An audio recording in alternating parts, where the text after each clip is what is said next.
Halo semuanya, balik lagi bersama saya, Petrus. Kali ini kita bahas mengenai satu hal yang cukup unik ya. Pernah gak teman-teman ditawarkan asuransi sama saudara atau sama kerabat, lalu mereka bilang begini, cukup nabung 10 tahun di asuransi lalu balik modal. Sebenarnya benar gak sih? Nah, untuk mengetahuinya mari kita ikuti video berikut ini. Sebelum ke topik pembahasan, saya akan mengajak teman-teman flashback ke tahun 2006.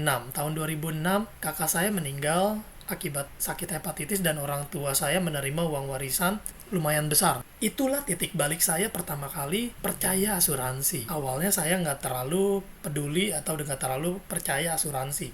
Lalu tahun 2007 saya menghubungi teman kakak saya ini, lalu saya setuju untuk mendaftar asuransi di perusahaan merah waktu itu. Dan teman kakak saya ini bilang ke saya, bayar premi itu cukup 10 tahun, nanti balik modal dan kamu akan terproteksi. Itu yang dia bilang. Dan sejak tahun 2007 itu saya rutin bayar premi dan gak pernah lalai ya, sampai 2015. Di pikiran saya itu kata-katanya sangat-sangat menempel. Dan saya berpikir, oke, saya akan bayar premi 10 tahun. Berarti nanti setelah 10 tahun uang saya kembali dong. Dan saya akan terproteksi dong. Itu kata si agen. Dan itu tercatat di pikiran saya. Nah, teman-teman ada gak yang seperti saya? Yang mengalami hal yang serupa? Karena di tahun serupa itu banyak sekali agen yang seperti itu ya teman-teman ya. Kalau teman-teman sama seperti saya, boleh komen di bawah. Apa yang selanjutnya terjadi? Lalu, seperti apa sih cara kerja asuransi sebenarnya dan kenapa sih si agen berjanji manis? Oke, makin seru nih teman-teman ya. Yang terjadi apa? Saya join, saya bayar secara rutin. Di 2015, artinya sudah 8 tahun, saya mulai nih ngecek nih hasil investasi di polis nih. Udah 8 tahun nyetor dong.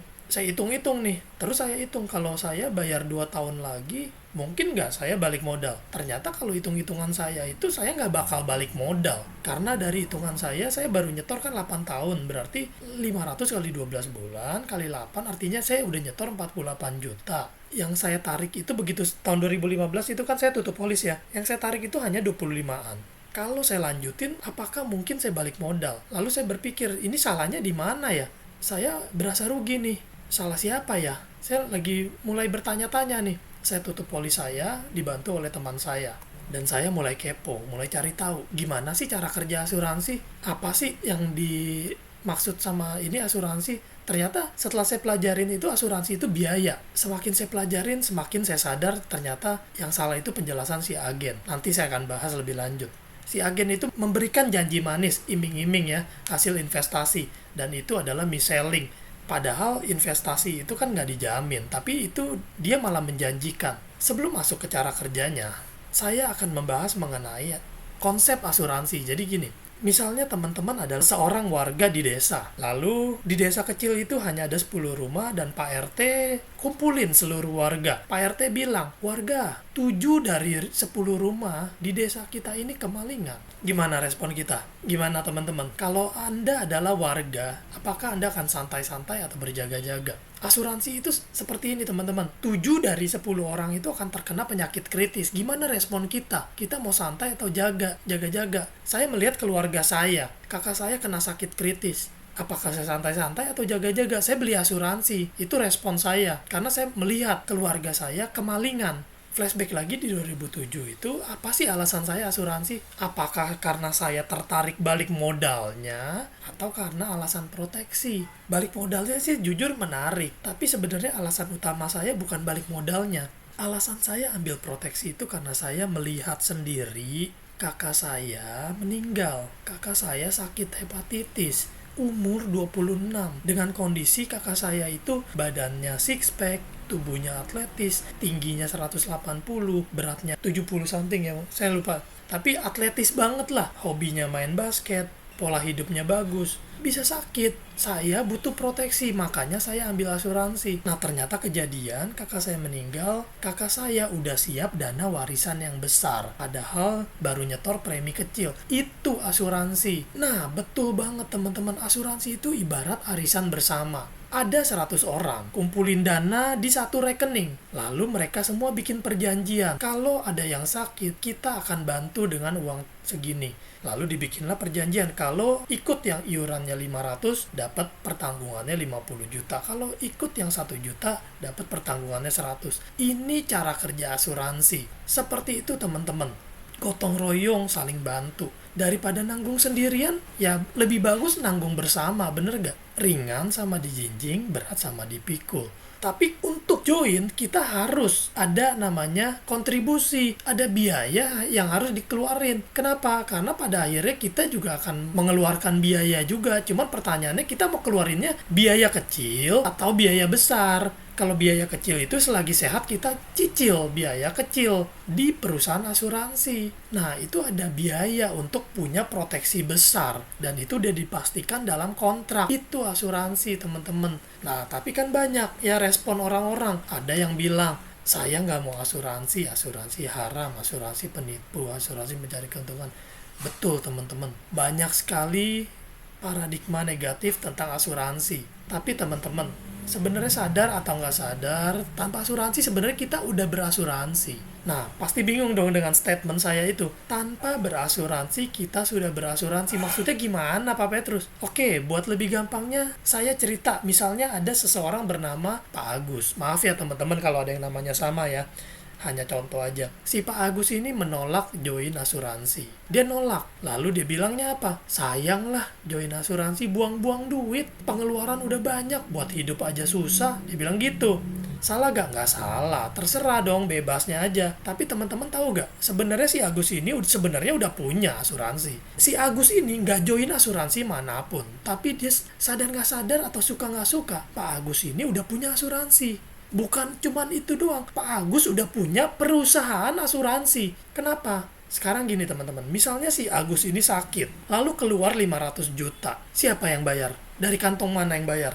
Bener gak dari kantongnya si Agus sendiri? Atau mungkin bukan si Agusnya yang sakit, mungkin bukan Pak Agus yang sakit, mungkin anaknya, istrinya, orang tuanya atau mertuanya, orang terdekatnya, siapa aja yang terjadi. Dari kantong mana yang keluar? Bener gak? Dari kantongnya keluarga Pak Agus. 500 juta uang klaim dibayar dengan 500 juta premi. Berarti Pak Agus adalah perusahaan asuransi buat keluarga sama dirinya sendiri. Bener gak teman-teman? Itu namanya adalah Agus Life Family Insurance.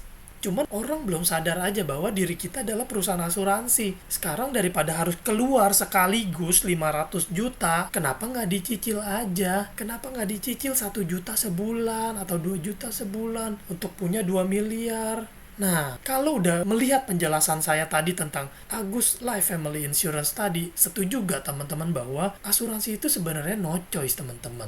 Kenapa? Karena terlalu berat kita nanggung sendirian. Berat banget teman-teman.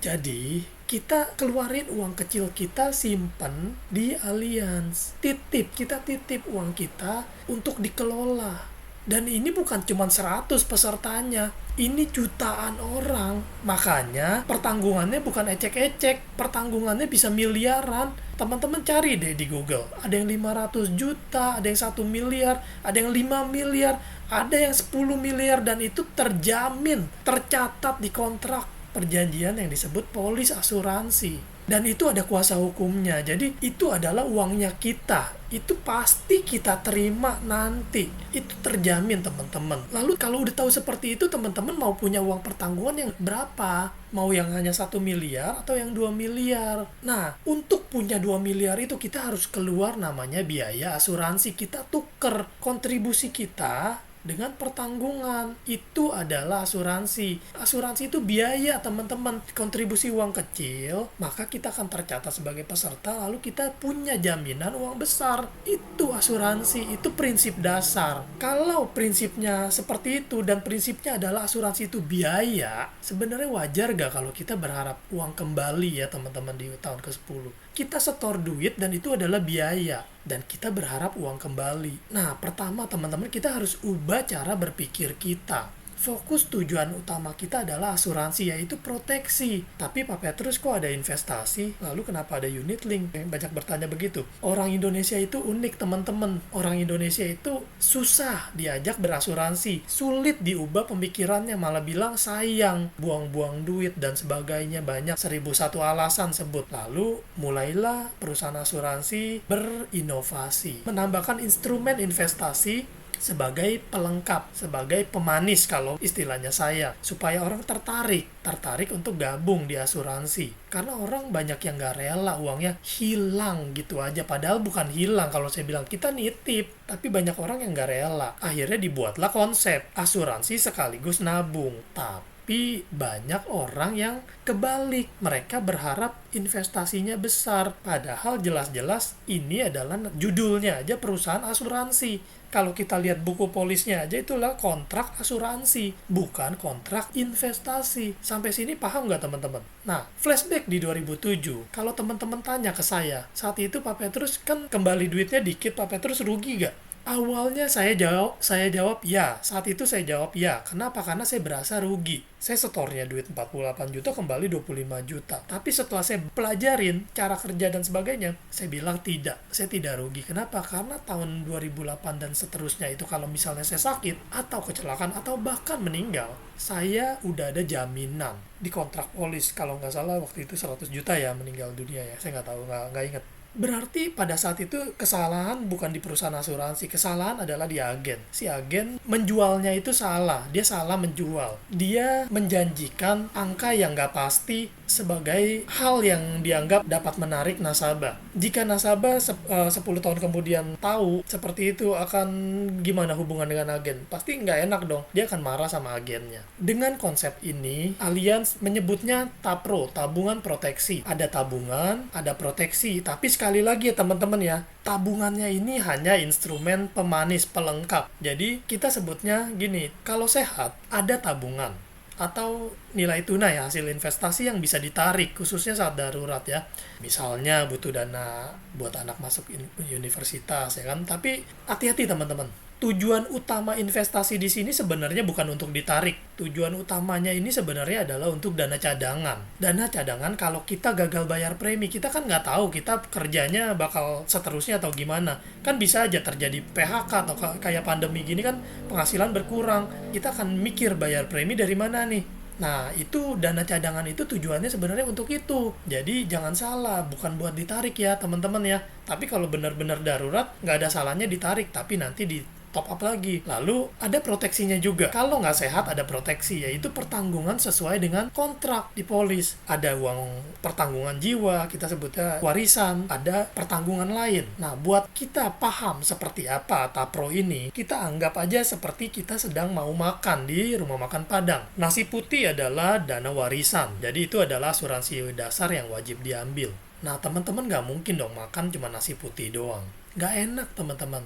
Makanya ada namanya tambahan, lauk pauk. Tambahan itu disebutnya asuransi tambahan. Rendang, ayam, telur, ikan, cumi, dan sebagainya. Lalu apa yang kita mau? Kita udah ada nasi putih nih, kita mau tambah apa nih? Rendang misalnya. Rendang itu misalnya pertanggungan penyakit kritis. Kalau sakit ada uang pertanggungan. Lalu kita mau nambah lagi ayam. Ayam pun macam-macam. Ada ayam bakar, ayam goreng, ayam gulai, dan sebagainya. Misalnya ayam bakar adalah HSCPX, rawat inap ditanggung sesuai tagihan. Lalu misalnya ayam goreng adalah HS Plus, rawat inap ditanggung sesuai plafon, dan seterusnya. Kita bebas pilih teman-teman. Lalu ada telur itu misalnya dana pertanggungan untuk kecelakaan, jadi kalau kecelakaan terima uang, dan seterusnya lah. Jadi intinya kita bebas memilih nasinya mau berapa banyak, lauknya mau apa aja dan berapa banyak, dan semakin banyak yang kita pilih ya semakin besar biaya yang harus kita keluarkan karena kita beli. Ini konsepnya teman-teman. Jadi kalau next time nanya ke saya, Pak Petrus, saya usia 40 tahun, premi saya berapa? Nah, itu saya bingung jawabnya teman-teman. Karena pilihan kan banyak nih. Anggap teman-teman datang ke rumah makan Padang lalu bilang, saya usia 40 tahun, saya harus bayar berapa? Kira-kira yang jual bingung nggak? Bingung dong teman-teman. Ini kok orang datang-datang nanya mesti bayar berapa? Makan juga belum, beli juga belum. Nah, sama teman-teman.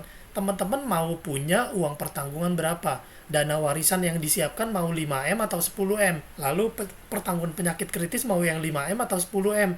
rawat inap mau yang highest CPX atau highest plus, lalu mau ditambah dengan pembebasan premi atau enggak, dan seterusnya. Semakin lengkap kita semakin aman. Baru kita bisa hitung berapa biayanya dan berapa premi yang harus kita bayar. Begitu teman-teman. Nah, ada juga biaya-biaya lain selain biaya asuransi. Apa aja? Biaya admin, biaya akuisisi. Pembahasan lengkap ada di blog saya ya teman-teman ya, di satuyangterpenting.wordpress.com. Di sini saya nggak akan membahas detail karena sudah lengkap saya bahas di blog saya. Intinya ada biaya lain-lain. Jadi kalau teman-teman tujuannya untuk mencari keuntungan dari investasi, bukan di asuransi teman-teman. Teman-teman misalnya ikut yang 1 juta sebulan, lalu bilang, misalnya saya join 1 tahun deh, lalu setelah join 1 tahun berapa dana yang bisa saya ambil? Teman-teman, ini kita bisa hitung, ada hitung-hitungannya, tapi ini tergantung dari komposisi premi dasar, komposisi top up, lalu tergantung dari besarnya biaya asuransi tambahan, dan sebagainya. Jadi ada banyak komponen, ada biaya-biaya yang harus dilihat dulu, dan ada setorannya kita. Jadi kita harus hitung, kita nyetornya berapa, dikurangi dengan biaya ini, biaya itu, biaya ini, biaya itu, baru ketemu hasilnya. Nah, detail teman-teman bisa lihat di blog saya. Jadi intinya bisa jadi uang yang kita setor itu nggak kembali karena ada faktor biaya tadi teman-teman. Tapi kalau kita bicara tentang pertanggungan, selama kita berasuransi, kita akan memiliki proteksi itu. Saya tekankan lagi, sebaiknya ditujukan aja tujuan utamanya kita sebenarnya untuk proteksi. Kalau tujuan kita investasi, besar kemungkinan kita merasa kecewa, merasa tertipu, dan sebagainya. Saya sering bilang begini, anggap kita nyetor asuransi ini uang hilang aja. Kita beli proteksi, kita setor 2 juta setiap bulan, kita punya pertanggungan 2 miliar untuk jiwa, 2 miliar untuk penyakit kritis, lalu rawat inapnya ditanggung sesuai tagihan. Anggap duitnya hangus, tapi saya punya pertanggungan. Kalau ada uang yang kembali, anggap aja itu bonus. Jadi kita nggak kecewa. Itu konsep yang harus saya benerin dulu. Makanya saya sekarang bayar asuransi ya bayar aja. Anggap aja duitnya hilang. Kalau ada duit balik, investasi balik, itu ya anggap aja bonus. Dengan begitu kita nggak akan kecewa dengan hasil investasi yang dijanjikan sama agen-agen yang nakal. Nah, agen-agen nakal inilah yang membuat image asuransi menjadi negatif. Segitu penjelasan dari saya. Jadi teman-teman, kalau ada penawaran asuransi yang menjanjikan uang kembali 8 tahun, uang kembali 7 tahun, uang kembali 10 tahun, teman-teman lihat lagi, bener gak yang kita cari investasinya? Atau yang kita cari adalah proteksinya? Sekian pembahasan dari saya. Terima kasih, semoga bermanfaat.